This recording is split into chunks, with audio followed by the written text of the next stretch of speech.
relevant, but there's something special about playing somebody you've worked with for months on end.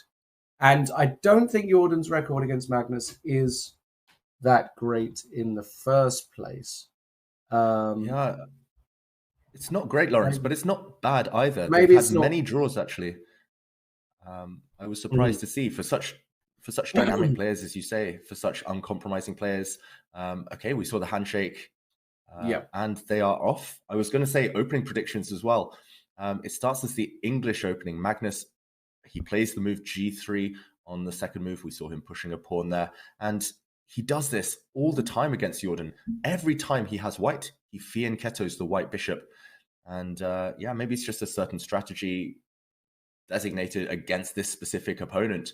But it is interesting that Magnus really respects Jorden, isn't maybe brave enough to pick up the king's pawn on move one, to play d4 on move one, to enter what we call the open games. Instead, it's more of a flank opening. Magnus, though, allowing black to push forward in the center. And it's early days, Lawrence, but this is quite a rare position as far as I know. What are your thoughts on this decision, especially by Magnus? I like it. I mean, Magnus knows how well prepared Jorden is, and Magnus knows, just how creative Jorden is. He's got tons of ideas in classical orthodox positions. So I like what Magnus is doing. And what have they got? They've got a kind of reverse Benoni. Jorden is deciding whether to push this pawn to c5 or not, or whether just to develop the knight out to c6 and play e5.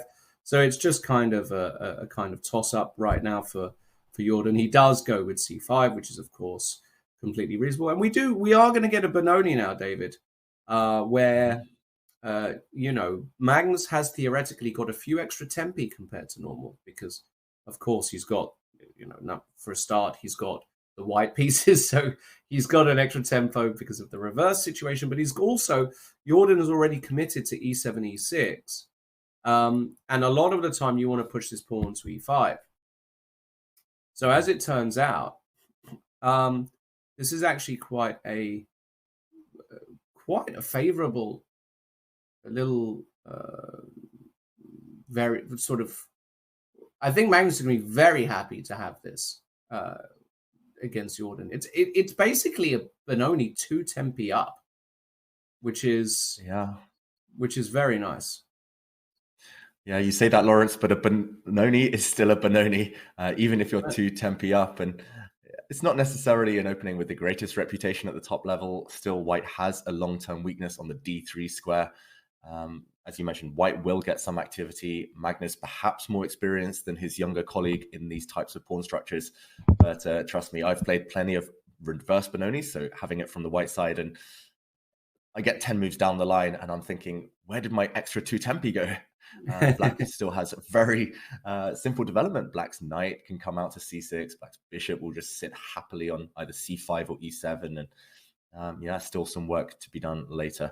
I'm just thinking as well, you mentioned Jorden being so creative in the opening. I've never met with someone with so much kind of enthusiasm for chess or enthusiasm for studying the opening phase. Maybe Magnus has looked at Jorden with both colors, and Jorden with white very rarely faces the Benoni, or I've never seen him really face the Benoni. So it's just a very specific opening choice. I don't think Magnus would be brave enough to play this against the likes of Hikaru Nakamura, Jan Nepomniachtchi, but maybe just spotting a small chink in Jorden's armor. Meanwhile, white brings his bishop out, and this is a very nice move. Usually that white dark squared bishop that's landed on g5 is the problem child in this opening. It often lacks a good home, a good square. So he just wants to trade it off for a knight. It's the white g2 bishop, the light squared bishop, that will be the star player, the MVP, a bit later on. And I think it's still too early to say whether this has been a good opening choice for Magnus. But Jorden, it's definitely up to him to prove that he understands these positions, because Magnus, for sure, he's versatile enough to kind of freestyle this type of opening with white. Totally agreed. And remember, we are going to be keeping an eye on all the other games as they develop. Nothing too crazy that I can see just yet. It seems on the other boards, I am keeping an eye. And of course, in the women's section as well. Big game on board one, in my opinion, with Gunina playing against Tan Zhongyi. Massive game.